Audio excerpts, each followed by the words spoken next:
headquarters of common sense. Talk Radio. Firstly, my thought about this, Sky News should be bloody ashamed of themselves, along with the BBC and Channel 4. I don't think there's much need for Channel 4 in the future. They're news. You might as well just be the flagship of the Labour Party. They're selling it. I mean, just ridiculous. And David Lammy, I mean, honestly, I've never heard so much rubbish come out of one person's mouth. Boris Johnson has done, I think, and if you want to argue it, feel free. I think he's done an amazing job, having to sort out Brexit, the pandemic, and now the possibility of a third world war. And all I've heard today from the so-called news media, the mainstream media, thank goodness we have Talk Radio and Talk Radio TV, all I've heard is complete and utter rubbish. Absolute rubbish. Oh, he's lied, he's done this. I don't believe for one moment he did. I believe he's in a working situation. And I can assure you that lots of you listening will have been in, doing jobs that you couldn't be furloughed from, that you had to do. You mix with people every day. It wasn't something that, you're in a bubble. You might have had a few drinks in the office because you had to work. If you're running the country, by the way, you don't go 9 to 5, trust me. And they're comparing it with visiting people in Hull. It's like apples and oranges. It's a different thing. They wouldn't have done that. In fact, Boris's mother was very ill. I don't think he visited her because... And a lot of people were having meetings, weren't they? And Boris was very ill. Nobody visited him. And this is the other thing. If I see, and I'm very sorry for all those people who feel aggrieved, and they bring them out in the media, I couldn't go to such a wedding, I couldn't go to a funeral, that is, they're trying to equate it with... Yeah, exactly. You're right, Ash. I am so frigging sick of the way emotional blackmail our media are twisting this. And we've got, in my view, a bloke who's actually doing a really good job in a very dangerous world at the moment. You look at the other pillocks. There's no one to replace him, that's the thing as well. No, not at all. And you'll notice that Dominic didn't have a name. I think he's quite a rare breed, an actual Prime Minister who's got a bit of gumption about him. Yeah. You need, to be quite honest... We knew what he was like. We knew he, like I've said before, he's honestly dishonest. At least, Sunak pretends to be, straight down the line, but he's, not. Well, we don't know that. No, we don't know that. Well, and I don't believe that Boris knowingly broke any. I think he thought, I'm doing this, and then they come in and give him I would love to know the pillock who actually started sending pictures to the newspapers, because they send them to the left-wing Mirror. Yeah. Right. I'd love to know the person who did the woman who is the apparently credited with breaking the story. She didn't break anything. Somebody just sent her a picture and she put it in the paper. There's no breaking the story. And quite frankly, I think a lot of it has got to do with the jealousy of the Remainers. And I think it still comes from the Remainers. Like I said, we see his honesty. Like when he came out, he wasn't like the other politicians. When you ask him, should women be in sport, he said what he thought, and he goes, I might get in trouble for it. But at least he's saying what he's Trans thought. Women. Whereas, Keir Starmer and Rishi Sunak, I don't know this or that. Whereas Boris, at least he says what he thinks, and we see that. The people see that, and we see it an honest, even though he might be dishonest, we know the sort of rogue character he is, and that can help with. And I think it has helped with on the international scene. Yeah. I was heartened to see on social media a lot of people agreeing and having a go at those people having a go at Boris Johnson. But listen, guys, what do you think? The number 0344 499 1000. Daniel, where's Daniel from? Littlehampton. I'm not sure. Littlehampton. Oh, Littlehampton, nice. It's quite a rude down the name, coast, isn't it? down the coast, Sussex. Daniel, your thoughts. You're on the air. Apparently you and I tweeted earlier. Yes, you tweeted me. I think you said I spoke a load of rubbish, to be fair. A lot of people on social media talk completely doesn't narrow it down much. No, it doesn't really narrow it down. No. But, give me a chance. I'll say what I think. We'd like you to do that, Daniel. That's why you're here. So, I think you equated sort of the threat of the war to whether Boris should stay or go. I would have thought that we can separate those two things. France are having an election right now. We don't need to have a freeze on who the leader is. And Boris France are having an election because it's the time for their election, not for any other reason. Probably now for France would be the worst time to have an election. But there we are. They can't do anything about it. It's been coming for the last couple of years. Yeah. So that makes no sense. I'm sorry.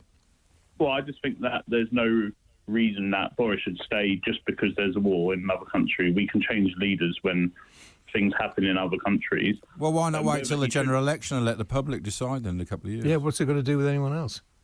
Yeah, mate, I think that's fair enough. I don't think he should definitely resign. I think he. Oh, I thought you did. Should do what he wants.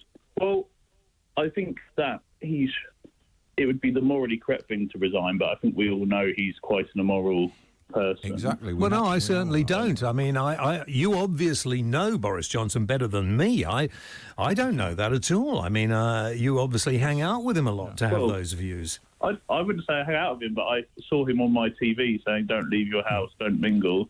He obviously has broken his own rules. In his own house. No, he obviously hasn't. Listen, Daniel, the problem I have with people like you, listen, Daniel, because you have had a say, is that you don't seem to listen. Do you think the police don't seem to understand? No, I think I'm worried about the general lack of intellect of certain people on social media like you. Well, you talk rubbish. You talk rubbish. I think, actually, he was wrong to pay it, and I think I totally disagree with Dominic Grieve. I think the police, who are on every corner of number 10, all over the buildings, 10, 11, everything else, if they'd seen something untoward going on, they should have gone up to a private secretary and said, I don't think they should be doing that.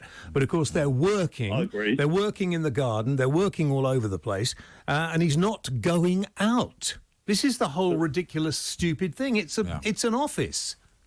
Yeah, it is. So why do you think the police find him months later and not at the time? Why do you think they did Well, they've that? never done that with anyone else. And the law's No, because they were same. forced into it by their ridiculously lefty leaders. Yeah. And I'm getting sick and tired of the police and the way they're being run.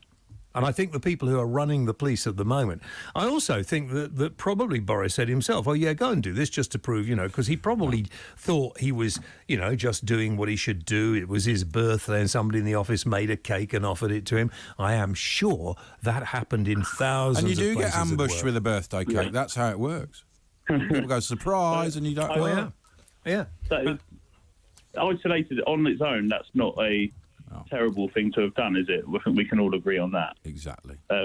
But I do he did sort of say to Parliament, I did not do this, and then obviously transpired he did do something. Well, he didn't actually say that at all. I think this is more what he said. Hang on just a minute, Daniel. Listen to this. Yeah. My day began shortly after 7 a.m, and I chaired 8 meetings in number 10, including the Cabinet Committee deciding COVID strategy. I visited a school in Hemel Hempstead, which took me out of Downing Street for over 4 hours. And amongst all these engagements, on a day that happened to be my birthday, there was a brief gathering in the Cabinet Room shortly after 2 p.m, lasting for less than 10 minutes, during which people I work with kindly passed on their good wishes. And I have to say, in all frankness, at that time, it did not occur to me that this might have been a breach of the rules.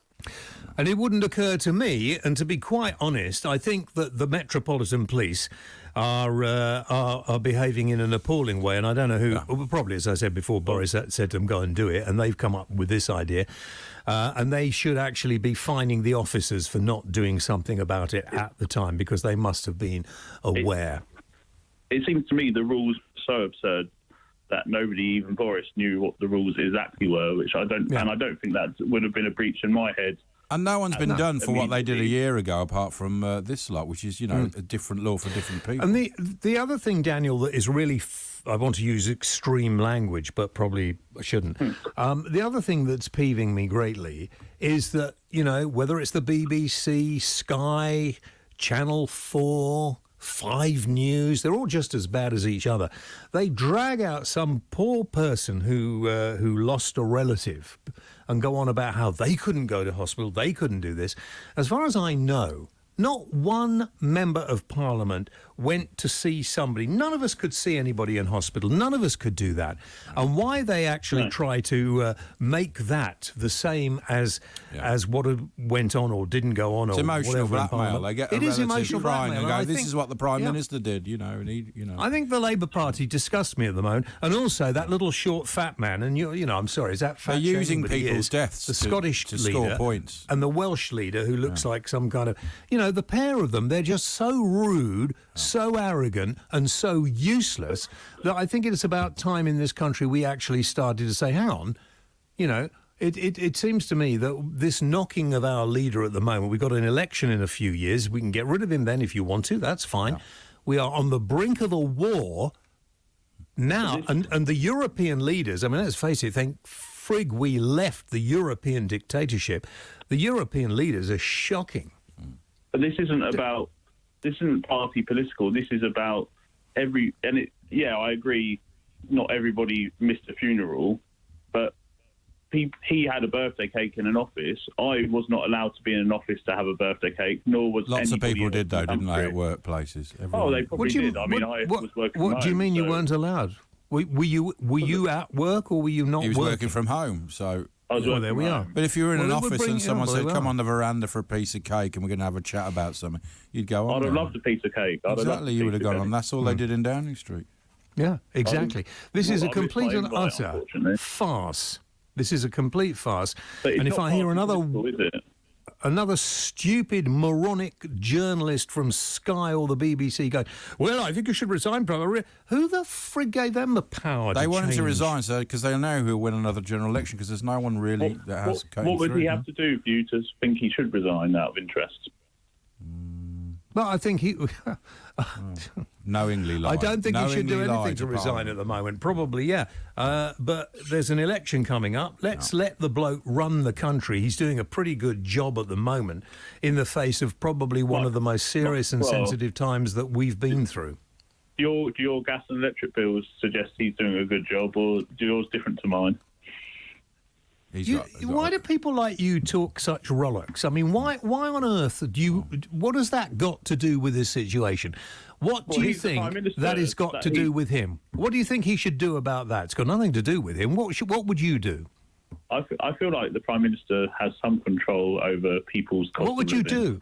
Well, how? What would you do? We've spent an enormous amount of money giving people money not to work during the pandemic. No, and I didn't agree with that, to be fair. But what would I do? I honestly haven't put enough thought into it, but I would hope that the a windfall tax. A windfall tax. I think that's too simplistic from Labour. But so what would you do then? Where's the money coming from?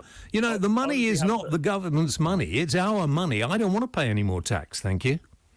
I mean, I haven't put enough thought into it, but I think... But why did you say it?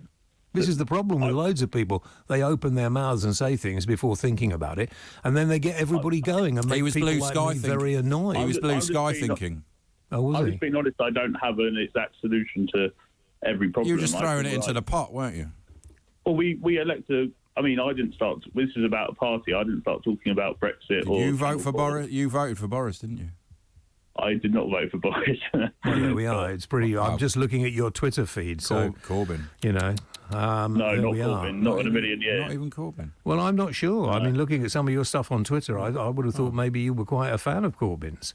Good talk. Hot talk. Bold talk. Talk radio. Listen on your smart speaker. Watch it live on your smart TV. The world headquarters of common sense. Talk Radio.